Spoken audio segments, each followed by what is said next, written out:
She said, I just don't feel anything anymore in bed, like my body just stopped showing up. And I stood there with that dish towel, and I wanted to tell her I could not relate, because I have more desire now than I ever did at your age, and I have nobody to say that to. I said nothing. I folded the dish towel, I went back to the living room, and the silence followed me home. This was my 64-year-old friend's conversation with her grandson's wife after her grandson's birthday party on a Tuesday night. Welcome to Diary After 50. I'm Gloria, and if you're new here, let me tell you exactly what kind of channel this is. This is not the place where we pretend life gets polite and quiet after 60. This is where we talk about the things your doctor glosses over, your children would rather not hear, and your friends only whisper about after 2 glasses of wine. If you've been here before, you already know. Pull up a chair.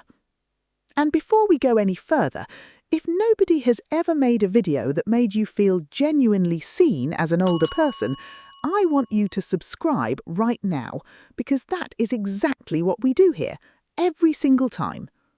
Now, let's talk about sex after 60, the real version, not the sanitized, vague, consult your physician version, the one nobody is saying out loud, but absolutely everyone is thinking about. Stay with me, because what I'm about to share changes the way you understand your own body, and I promise by the end of this video you are going to feel something you probably haven't felt in a long time. Permission. Let's start with the first truth, and it's the one that catches people completely off guard. The desire does not disappear. It transforms. People talk about sex drive after 60 like it's a candle that slowly burns out, like at some point your body just politely retires, shuts the curtains, and that's the end of it. That is not what happens. What actually happens is more interesting and honestly more complicated than that. The urgency changes. That frantic, almost involuntary pull that drove so much of your 20s and 30s, that quiets down. But what replaces it is something that a lot of people, once they understand it, actually prefer. It becomes more intentional, more selective, more honest. You stop wanting just anything. You start wanting something that actually means something. And that shift, that is not decline. That is discernment. I need to tell you something I don't talk about. There was a man. I was 56. He wasn't the kind of man you plan for. He arrived in one of those sideways ways that life does things sometimes. A mutual friend, a dinner, a conversation that went 3 hours longer than it should have. And I want to be honest with you, I had not felt that kind of pull toward another person in a very long time. The kind that starts somewhere behind your ribs, the kind that makes you pay attention. We were together for about 4 months, and the thing I haven't said out loud to very many people is that during those 4 months, I understood something about my own body that I had never understood before. Not at 25, not at 38, not ever. There was a quality to it that I can only describe as finally, like something in me had been waiting my entire life for the conditions to be right, and they were right for the first time. And then he left. Not dramatically, he didn't do anything cruel, he just left, drifted back toward his own life, and I was left with this thing that had no name. Not heartbreak exactly, something worse than heartbreak in some ways. The grief of having finally arrived somewhere and then having the door close before you could figure out what to do with what you'd found. I am 67 now, and I still think about those 4 months sometimes, not with longing for him specifically, but with something I can only describe as unfinished business with myself. Like I found a room in my own house I'd never been in before, walked through it once, and then lost the key. I don't know if I found it again yet. I'm still looking. But here is what nobody tells you. When that shift happens, when desire transforms and deepens and becomes something more intentional rather than less, The people around you, and sometimes the voice in your own head, will frame it as loss. They will call it slowing down. They will treat it like a problem that needs fixing. And that framing does more damage than the change itself ever would. Because you are not broken, you are just different now. And different is not the same as less. Stay with me, because the next thing I'm going to tell you is the part that genuinely surprises people, and it surprised me too. The body is still capable of more than you think. There is a story that gets told, quietly, implicitly, everywhere, that goes something like this. After menopause, after a certain age, the physical experience of sex becomes painful, diminished, or simply not worth the effort.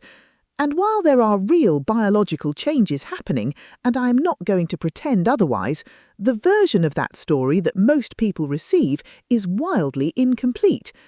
Yes, estrogen levels drop.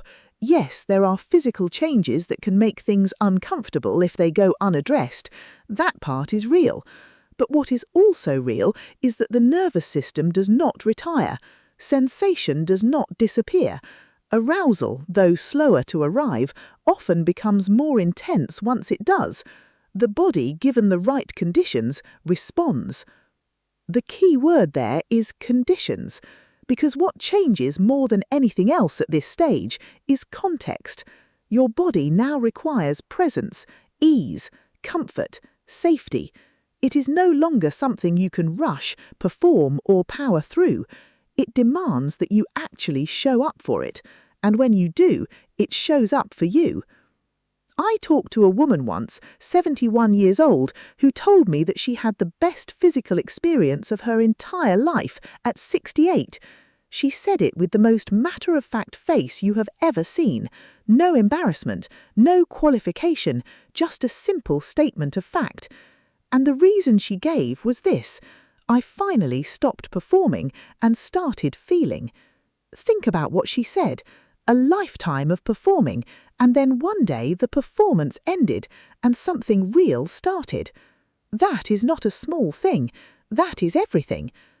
But I want to be honest with you about the part of this conversation that nobody actually finishes, because there is a wall that people hit at this age, and it is not physical. It is something much harder to talk about. The real barrier is not the body, it is the belief. Here is what I mean. By the time most people reach their 60s, they have absorbed decades of messaging about what bodies like theirs are allowed to want, deserve, and pursue. They have watched the culture decide, loudly and repeatedly, that desire belongs to the young, that intimacy is for the firm and the fast, that wanting after a certain age is either pitiable or embarrassing. And some of that messaging came from people who loved them, partners who pulled away without explanation, doctors who changed the subject, children who made one too many jokes. Society has a very specific and very cruel way of making older people feel invisible, and nowhere is that invisibility more painful than this. And so people internalize it. They stop asking, they stop reaching, they decide, often without even realizing they've made a decision, that this part of life is simply over for them. Hold on, I need to stop for a second, because there is someone watching this right now who has not been touched, really touched, in a way that meant something in years, not months, years, and they have spent so long telling themselves it doesn't matter anymore that they almost believe it. Almost. I'm not talking about everyone, I'm talking about one specific person, and if something just moved in your chest when I said that, I'm talking about you. I want you to hear me clearly. What you feel is not embarrassing. It is not too much. It is not inappropriate for your age. It is not something you are supposed to have grown out of by now. You are a living person, and living people want things. That doesn't stop. It doesn't have an expiration date.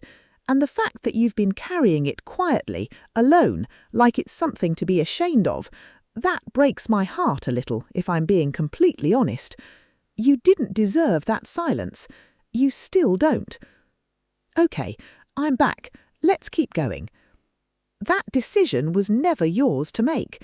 It was handed to you by a world that was too uncomfortable to look at you honestly, and you don't have to keep holding it.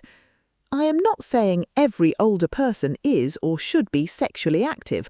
I am saying that the decision to close that door should come from you, from what you actually want, not from shame, not from what you think is appropriate at your age, not from a culture that stopped seeing you clearly a long time ago.